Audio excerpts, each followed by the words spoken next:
My fellow Americans, the heart of our nation is broken tonight. Americans, the bravest, most courageous among us, lay dead in the streets of Kabul today.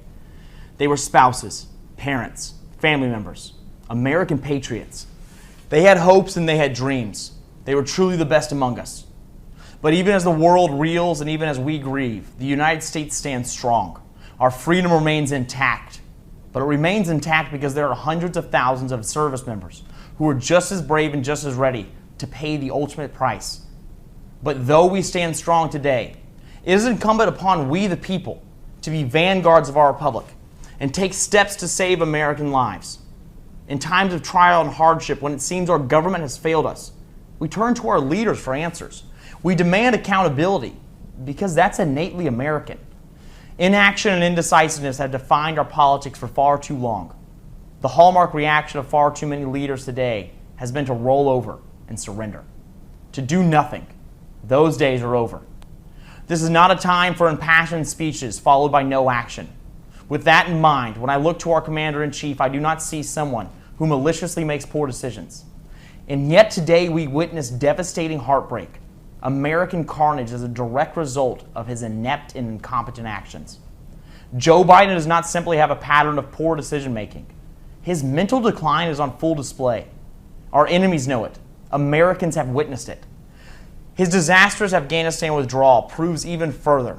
Our executive is in crisis. President Biden's physical inability to lead is not a political talking point. It is a demonstrable fact. Our president is not mentally fit to serve as president of these United States. I truly believe that he is unable to discharge the duties of the office he holds. That is why today, I sent letters to each member of the President's cabinet and to the Vice President asking that they invoke the 25th Amendment of the United States Constitution and remove Joe Biden from his office. I am also calling on Speaker of the House, Nancy Pelosi, to immediately call Congress back into session to construct a disability review council and assess the President's state.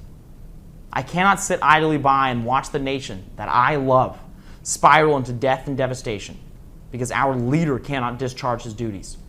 When there is no time to wait, the time for action is now. I take no pleasure in sending this request. The gravity of this weighs heavily on me, but I find no other recourse. We must not allow this mentally unstable individual to direct our country for 1 second longer. The future of our republic must be guarded. The lives of American citizens must be preserved. The time to act is now. Thank you.